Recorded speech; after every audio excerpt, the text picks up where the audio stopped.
Jai Shri Ram. So today we are going to start with Canto 37. In Canto 37, we will see Sri Ram urges his servants to fetch the bark of trees for being used as his wearing apparel. At this, Kaikai herself brings them the desired dress which both Sri Ram and Lakshman cover themselves with, taking off their princely robes. Sita, however, finds it difficult to wear the bark supplied to her and ultimately puts it on over her own dress with the help of Sri Ram, despite the remonstrations of Vasishtha, who severely castigates Kaikai for her cruelty in exiling them. Hearing the remonstrance of the chief minister, Sri Ram, for his part, who was an adept in courtesy, politely addressed on that occasion the following words to Dashrath: What purpose of mine, who have renounced all enjoyment and shaken off attachment for everything, and am going to live on the products of forest alone, will be served, O king, with an army following me? He who, having parted with an excellent elephant, seeks to retain the teether is indeed a fool. What is to be gained through attachment to a teether by him who has forgotten an excellent elephant? Similarly, O dwell among the virtuous, what purpose of mine will be served with an army, O ruler of the world? I, therefore, follow all things to be used by Bharat. Let the servant maids of Mother Kaikai bring me robes fit for a dweller in forests alone. Addressing the maid servants, he continues, Go and duly bring a spade and a basket, both for me, who am going to take up my abode in a forest for 14 years.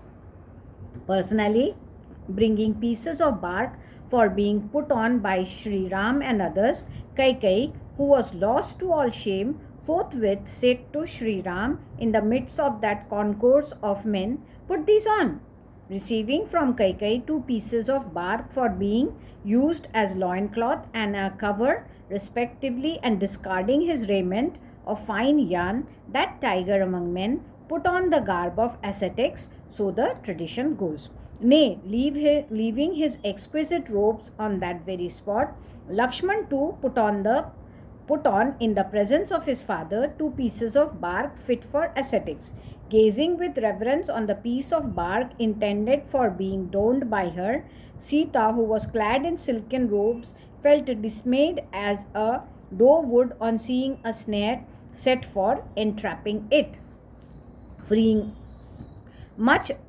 Feeling much abashed, as it were, while taking from the hand of Kaikai the 2 articles of wearing apparel made of kusha grass, and greatly troubled in mind, Sita, daughter of Janak, who was endowed with auspicious bodily marks, knew what is right and served as an illustration of virtue, spoke as follows, her eyes overflowing with tears, to her husband, who vied with Chitratha, the ruler of the Gandharvas.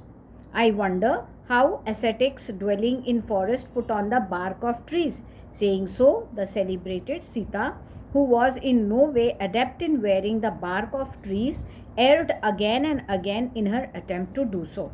Placing 1 piece about her neck and taking another in her hand, the said daughter of Janak stood abashed, inept as she was in wearing the bark. Quickly going near her, Sri Ram, the foremost of those upholding the cause of virtue, then personally fastened the bark over her silken garments. Perceiving Sri Ram fastening the excellent bark about Sita, the female inmates of the gynecium began to shed tears, and sore distressed as they were, spoke as follows to Sri Ram of dazzling glory.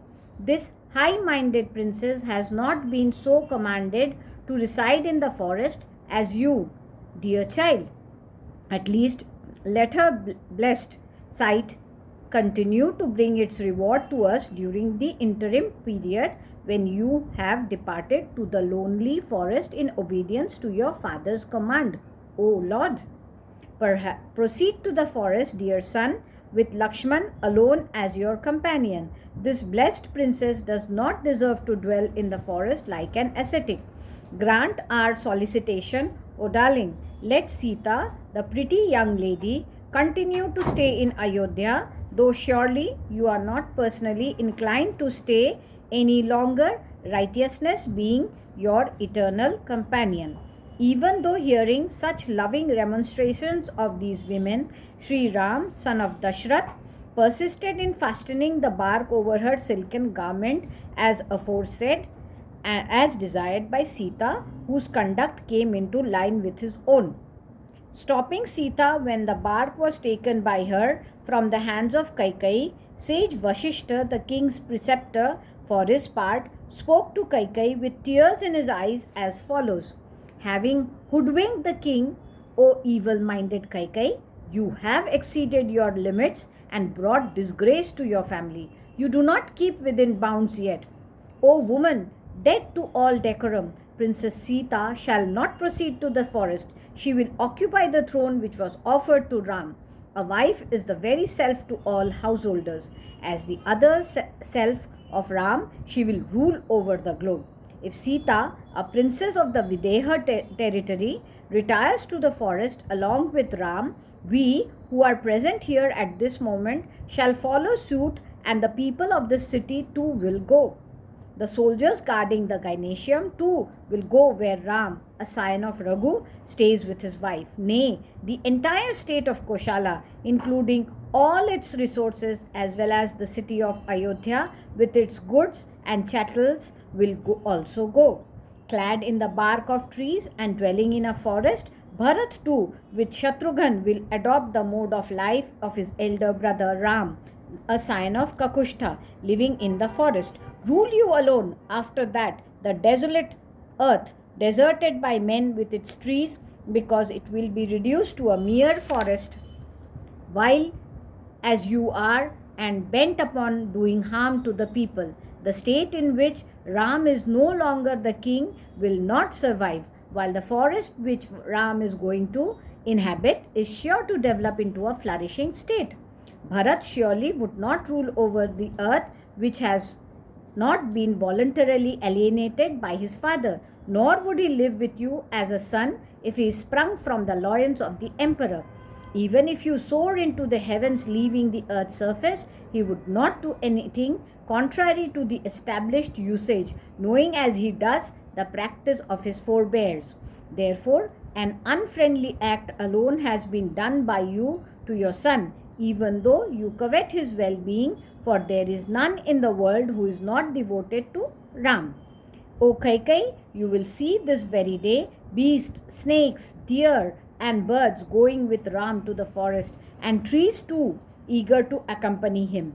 Therefore, laying aside the bark of trees, give your daughter-in-law excellent jewels, O queen. The bark of trees is not meant for her. So saying, Vashishta forbade Sita wearing it. The sage continued, the sojourn in the forest of Ram alone has been asked for by you, O princess of the Kaikeyi territory. Hence let Sita, who deserves to be decorated daily, dwell in the forest with Ram, a scion of Raghu, richly adorned. Nay, let the princess proceed fully provided with excellent conveyances and attendants, as well as with costumes of various kinds and all useful accessories. For while asking for the boons, her exile was not solicited by you. Even though the said preceptor of the king, the foremost among the Brahmins, who wielded an influence which had no parallel, spoke as above, Sita, who wished to follow the ways of her husband, did not desist from her purpose in the least. Thus ends Canto 37 in the Ayodhya Kand of the glorious Ramayana of Valmiki, the work of a rishi and the oldest epic. Now we come to Canto 37. Incensed to hear the loud wailing of those present at the scene, on Sita being dressed as a hermitess, Dashrath reproaches Kaikeyi. While departing, Sri Ram entreats his father to take care of his mother. On Sita wearing the bark of trees like a helpless woman, though protected by her husband, all the people present there loudly exclaimed, "Fie upon you!" The powerless Dashrath, who does not stop this flagrant injustice. Pained to hear that loud cry, the said emperor lost all his interest in life, religious merit, and renown. Heaving a sigh of grief, the scion of Ikshabaku spoke to his wife Kaikai as follows: Sita surely does not deserve to depart in a robe made of kusha grass. O Kaikai, my preceptor Vashishta truly says that delicate of body, young and ever used to amenities of life as she is not fit for residence in a forest. Has this innocent daughter of Janak, a jewel among kings, really done any injury to anyone whosoever, that having received a robe of bark, she stands dumbfounded like an ordinary hermitess in the midst of men? Let Sita, the daughter of Janak, shed her robes of bark. No such pledge that she would accompany her husband in robes of bark was given by me in the past. Let the princess therefore proceed at pleasure to the forest, fully equipped with clothes and ornaments and provided with valuable possessions. In the first place, a cruel promise was made on oath by me, who no longer deserves to survive. On top of it, this unjust act of providing the robes of a hermitess to Sita has been initiated by you through sheer childishness, that is sure to consume me, even as the blossoming of a bamboo brings about its own destruction.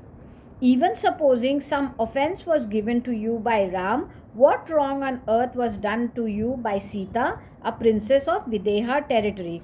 O vile woman! What injury on earth could the lofty minded Sita, the daughter of Janak, do to you? Sita, who is distinguished by a pair of blooming eyes like a female gazelle and is possessed of a mild disposition. Indeed, sending Ram into exile in the robes of a hermit, as you are doing, O sinful woman, is enough for you. What more do you seek to gain through these further sins in the shape of exiling Sita, and that too in the robes of a hermitess, which are going to be perpetrated by you and which are calculated to land you in untold suffering? Hearing your command, which you gave to Ram, who called here the other day in connection with his installation as Prince Regent, O Queen, that much was silently acquiesced by me. Distinctly going beyond that, however, as you are doing now, you seek to go to hell, in that you would have Sita, a princess of Mithila, too, clad in the bark of trees. To his father, who sat with his head bent low while speaking aforesaid, Sri Ram, who was now actually on his way to the forest, submitted as follows: This illustrious mother of mine, Kaushalya, has not only grown old but is of generous disposition too, and never speaks ill of you, O pious monarch.